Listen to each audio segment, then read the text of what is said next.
Hey you guys! We just reached 300 subscribers! Isn't that fantastic? That is fantastic news! We are a very lucky bunch. Sorry, that was probably insensitive. You're damn right it's insensitive. We're long overdue a visit from this lilac creature, and here you are tackling Slenderman, the most infamous web-based psychic predator. Yeah, I'm a big fan of his. Well, yes, I mean, this video was a request. From Harrison Califrax, so thank you very much to you. What can I say about the web series Marble Hornets that hasn't already been said by other better YouTubers many times before? Well, not much, but I'm going to take a good crack at it anyway. I know this installment of Yeerie YouTube has taken a long time, and I'm sure we're all exhausted, but hopefully you enjoy it, and after it's done I can move on to other things. I have a review of The Exorcist already planned. Really? You organised? Well, sort of. I wrote it ages ago. Oh wow! We'd forgotten all about it. May I read the script, please? Yeah, sure. Just needs a few amendments. Now then, this video is not going to take into account the Slenderman movie or the sequel series, but it is going to analyse all 3 seasons of Marble Hornets, as well as all the videos from companion channel To The Ark, which gives us a whopping total of 9 hours, 24 minutes and 56 seconds of creepy content. Now I must assume if you're watching this that you're at least familiar with Marble Hornets, but for those of you who don't know what in the wonky world I'm talking about, then here's a quick lesson, and everyone else can skip ahead to this timecode. The word copypasta means a chunk of text that's copied and pasted multiple times. And a creepypasta is basically a short horror story which is posted online and makes its nefarious way across the internet, or so the creator would hope. The Creepypasta Wikia and Creepypasta.com are both websites that allow any old person to upload their works of fiction. Although there are dedicated moderators out there, looking at you lol skeletons, the quality of these works does tend to vary. There are lots of exceedingly good pastas out there, for example Candle Cove, No End House, Betsy the Doll, and many more. In addition, several pastas have spawned their own recognisable figures, such as The Rake, Ben Drowned, Jeff the Killer, Jane the Killer, Evil Pinkie Pie, Evil Sonic, Laughing Jack, Eyeless Jack, and most famously of all, the Slenderman. The Slenderman was born of a Photoshop contest on the Something Awful forums, a tall, slim, tentacled figure with a blank face and an apparent interest in stalking children. The world at large was impressed by Victor Surge's contribution to the contest. He inspired countless drawings, paintings and short stories, and gradually his creature's legacy was crafted on the Creepypasta Wikia. And God bless all those clever little internet users, internauts, because they really made it seem as though this skinny dude had been knocking around for centuries. So Slendy is often associated with the woodland and long-abandoned buildings. He's capable of teleportation and mind control, and a few other things depending on the adaptation.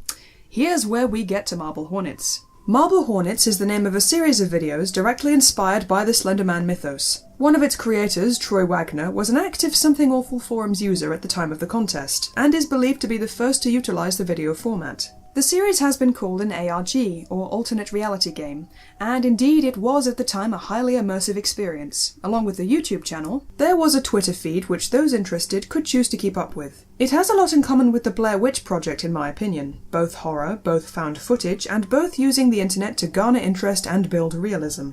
And also stumbling upon the tokens of an elusive paranormal entity in the dark scary woodland, but that's by the by.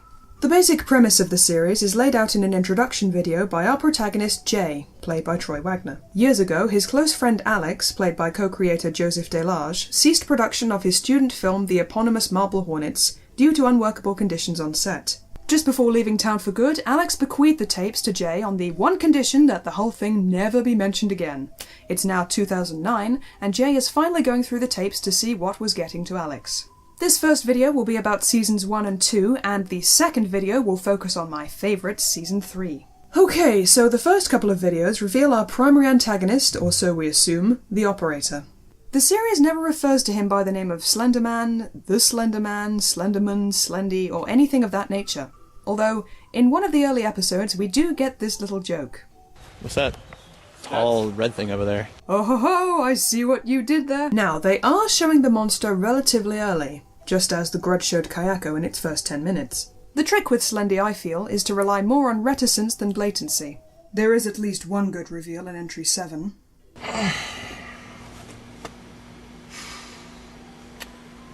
Are we gonna do it again? Pretty subtle, all things considered. Another reason not to shove Slenderman down people's throats is not to show that it's actually an actor in a morph suit. Entry number 6 has this problem, as you can see. We also begin to see the effect the operator has on his surroundings. Video and audio distortions all over the place, and also things like irritability, paranoia, and coughing fits. Here's Alex directing his pretentious student film, Limestone Wasps. Brilliant joke, I know, but I will be calling it that to distinguish it from the Marble Hornets series. Alex complains that his actors are giving him nothing to work with, which is not untrue. I have seen better performances. I mean, what's the plan now for you? What's next? We also learn that Alex has made a habit of recording himself constantly, even in his spare time. That would explain the sheer volume of cassette tapes. Did you not have it recording during the break? I told you to keep the camera recording at all times. It's not clear whether the obsessive recording is an attempt to ward off the operator, or if it's meant to serve a purpose. Perhaps the operator wants Alex to keep a camera on him at all times because it aids in directing his teleportation. And if that's true, I can think of one place he'd really be drawn to.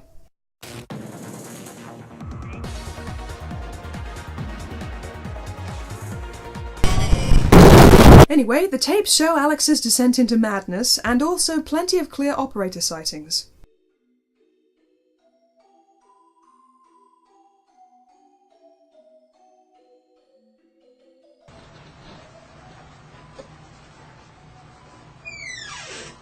Oh, come on, dude, close it all the way. Were you born in a barn?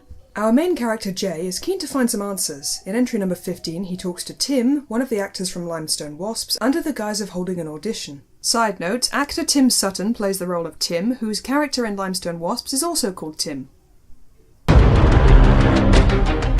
Oh good, an Inception joke. That hasn't been beaten into the ground yet. Oh shush, don't interrupt. I haven't heard from Brian either. Okay. Not for quite a while, actually. Okay. So fellow actor Brian is also missing. Let's make a note of that in our theorist notebook. I mean, you just have to get people off the set on a regular basis, so... Okay, anyone that you wouldn't assume would be in a place like that, like a park or anything? Like guy in a business suit, like... Oh, and Jay, if you could be any more transparent about your true intentions, that would be great. Another thing Jay does is go off and explore strange houses. At night. On his own. Why does he do this? Because we're lampooning the archetype of stupid featureless horror protags. At least I hope we're lampooning it. Hello? Who's here? Really? The urban exploration aspect of the series is actually done rather well, and it takes up a lot of the runtime. I think at least 60% of these videos is just shaky footage of creepy woods and abandoned buildings, but it's all intended to show the journeys that these characters take. This all really happened. And I think it's meant to tap into something we've all experienced at some point in our lives. Who hasn't wandered through the woods and felt an obscure sense of foreboding? Who hasn't happened upon a ruined building in the middle of nowhere and had a quick peek, simultaneously hoping for and against the possibility of something dreadful lurking within? I also give some credit to the series for making these characters film students to begin with. It explains why they have all this handy camera equipment and presumably editing software. Even so, the shots feel very natural. In theory, any old schmo could have picked up their digital camera and shot this. Jay leaves the tripod at home, is what I'm saying. Here's Jay poking around an empty house, finding all sorts to fill the WTF notebook. Scattered medicine, operator doodles, blood in the sink. Nothing that would make any sane person run screaming from the premises. And I never called the police. He returns a few days later, and we get the introduction of my favourite character in the series. This happy chappy is called Marsky, and he's one of the operator's, servants. I hesitate to call him a proxy for reasons which I'll go into later. Anyway, in my opinion, Marsky is the creepiest damn thing about the whole series. There's just something about his simple yet terrifying countenance, as well as the way he moves. A bit of a lurker, but also extremely fast. In my notes, I underlined any moments I thought were genuinely scary, and most of them belong to this guy. We'll come back to him later.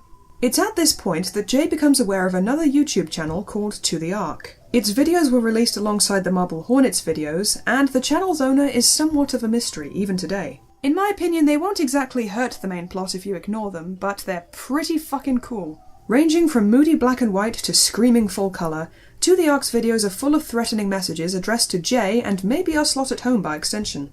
They also echo some of the things said or seen on the main channel. Jay becomes aware of To the Ark and keeps a close eye on their video responses, even trying to decode them on his Twitter account. So Jay heads to that red tower thing in the woods and finds one more tape from Alex.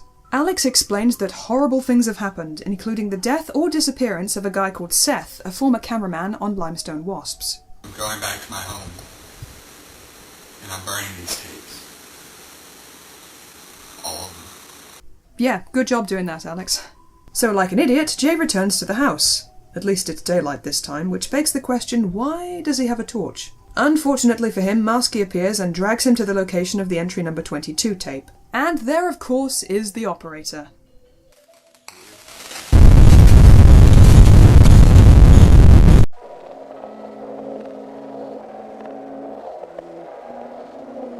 Oh, now you're hashtag done? Season 1 ends with Jay fleeing to a hotel and getting his house burned to the ground more or less straight away. Slenderman doesn't fuck around. And that was Season 1. Yay, progress! You are killing it, Embo. You are killing it. Could you not call me Embo? So I've just been watching one of your live streams. You said that the Exorcist review was really going to get things going in terms of plot, and I am super excited now. Plot? Yeah, to do with you guys. You'll see. Now, originally, Marble Hornets was only intended to be one season, and by its end, viewers already had several questions. Unfortunately, there was no way for them to discuss the events unfolding before their eyes, at least not in the comments section. I think this was a fairly clever move on the part of the creators, keeping everybody in the dark, preserving the purely documentary nature of the vids, etc. Can't have them chipping in with things like, "Slendy looks so fake, lol." Of course, there are forums elsewhere on the internets. Here you can expect to find several people asking, what does the operator want? Who is Marsky, and what is the purpose of the To the Ark channel? What even is the Ark? Season 2 goes into some of those questions. Taking place 7 months after the Season 1 finale, Jay has woken up in a hotel room with amnesia. The last thing he remembers is deciding to find Alex because he wants answers or something. Oh well, it's a beautiful day out, why not go for a stroll? With the camera strapped to you, of course. Later, coming back to the room, he finds several clues, such as a locked safe, a pill bottle, and a key, which he places on his keyring. Also, he meets Jessica, who is apparently the only other person knocking around this hotel, and happens to be in the room next to his. Once again, Jay gives an unconvincing story. It's for a documentary. I'm shooting a documentary. What's it about? Hotels. Yeah, good going, dude. Meanwhile, it seems that she's hiding some secrets of her own. In entry number 31, Jay goes to Rosswood Park to find the location of entry number 29, and we get a red herring in the form of random dude taking a leak. Jessica comes back to him, specifically asking if he's experienced memory loss, and for whatever reason, Jay denies it. You haven't been having any kind of, memory loss or anything, have you? No. Hey, did you ever think that maybe she knows something about the whole operator situation? What, does she need to be coughing up a lung for you to be straight with her? Later on, she confronts him at his hotel room door and calls him out on the camera use. Again, Blair Witch vibes. First you tell me some stupid thing about a hotel documentary, and then you told me your house was being renovated, but then you told me your job was being relocated. What is going on? Oh, she is such a good actress. The two agree to leave the hotel together, but Jessica disappears, leaving only a 4-digit combination to one of the safes. He finds more cassette tapes inside, and oh dear, Marsky attack! But at least he got the contents of the safe. Here's where we start filling in the last 7 months, which Jay can't remember. Entry number 34 gives us a tape which shows Jay heading to the return address on a package from Alex, hoping to find him there. This takes him to an abandoned building where he eventually finds Alex and oh dear, Marsky attack! They ambush him and tear off his mask, revealing that Marsky is actually... Tim. Didn't see that twist coming, did you? And here's another intriguing bit of plot for you. One of the tapes shows a birthday party for Alex as a child in which he is marked by the operator symbol. Remember this because I have a theory for it later. You can't keep putting off theories like that. The audience is going to lose track.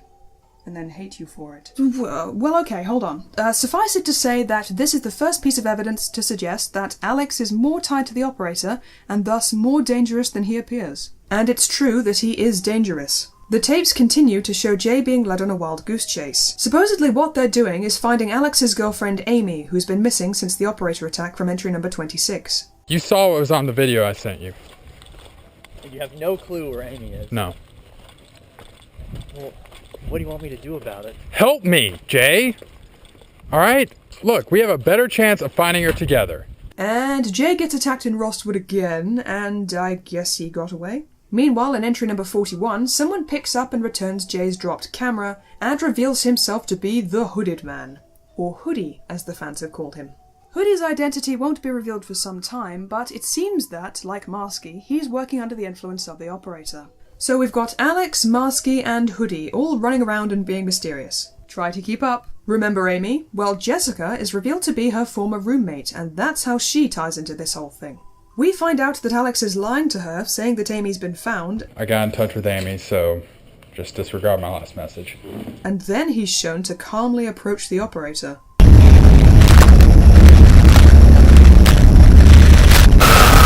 Three months after the reunion with Jay, Alex gets attacked by Hoodie and Marsky at the same time.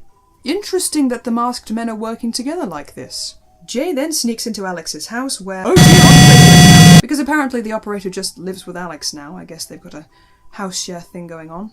Jay steals a spare house key and continues to spy on him for a few more months. He's shown in the tapes to kill someone to death with a rock, who then gets snatched by the operator. And in another tape, stolen from Alex's house in entry number 50, we see him filming some stuff for Limestone Wasps. Alright, I'm rolling.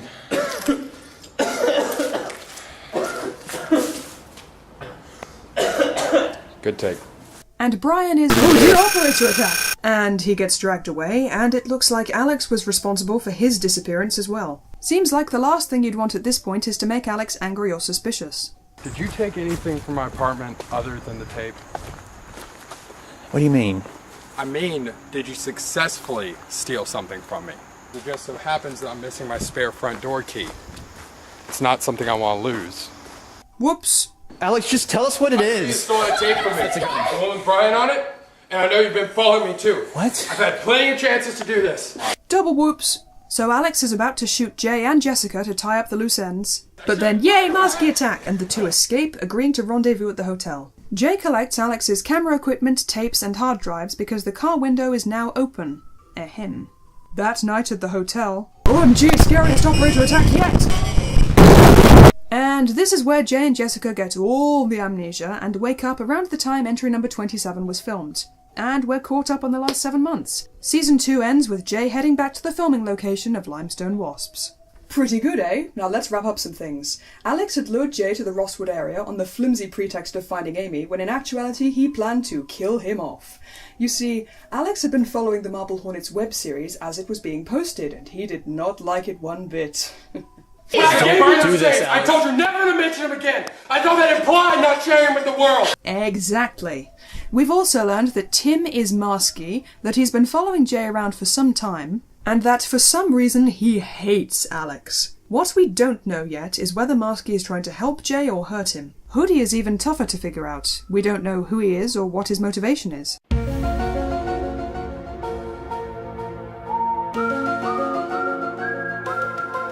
In my view, the interactions between these three characters are the most interesting part of the series. Yes, the operator has his moments, but these characters are the ones who are affected by him, forced to do his bidding, and so on. And here's Jay caught in the middle, doing his best to find answers and put a stop talking. I want you to tell me right now, what are these plotful amendments that you plan to make to the Exorcist review? Well, I don't want to spoil it. No, go on, tell us, please. Okay, I figured that's when Lilac would make its big entrance. What? It's been months since it first started creeping into videos. About time for the payoff, no? Something like that. We're prepared for it now, anyway. Lilac was never your creation. Yes, she is. I'm the one who scripts these videos. Are you done breaking the fourth wall? Creatures like that wait behind the fourth wall. How long has this review been planned with the amendments? Yes, was it pre or post ritual? Post. No, pre. No, the review... I don't understand the question. Okay, I think it's best if I explain some things to you. Okay. Bernard's ritual was meant to protect you from psychic predators by externalizing your strongest drives, myself and Killjoy. The creature would be drawn to either of us before it ever got to you. But the ritual was performed too late. You already accept Lilac on some level. We've seen it in your videos. One of them's a psychological horror. Well, it's more of a thriller than a horror, but it's still interesting. We've heard it in your videos.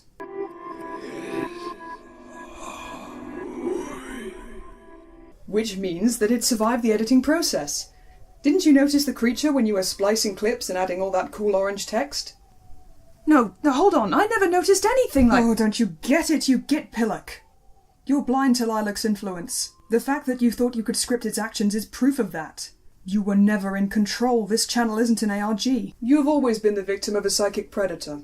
Albeit a really cool one. Well, where is it now then? Waiting outside the review. This review. Bernard, what do we do?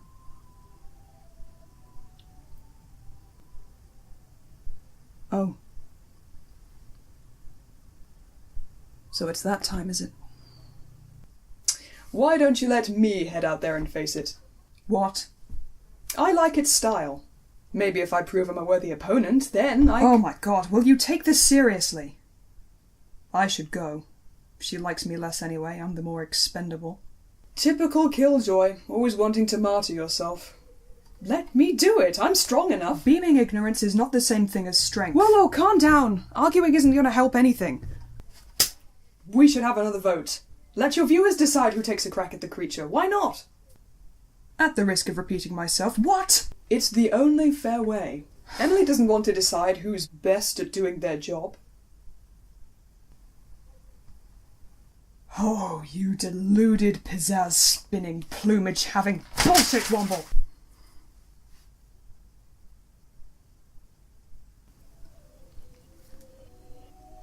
Well, there you have it. Tune in very shortly for part 2, and I guess this is a vote now, and nothing's good anymore, and thank you very much for watching, and I'll see you next time.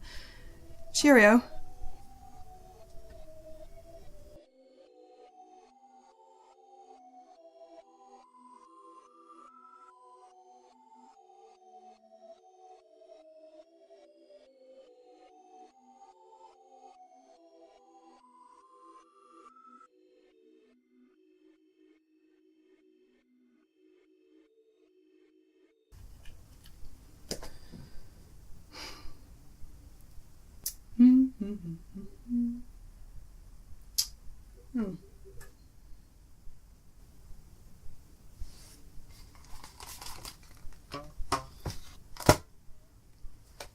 It's just...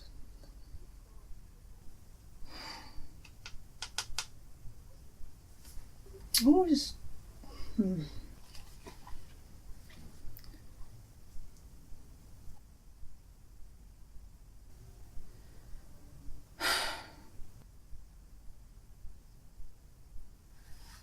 I have beautiful nails.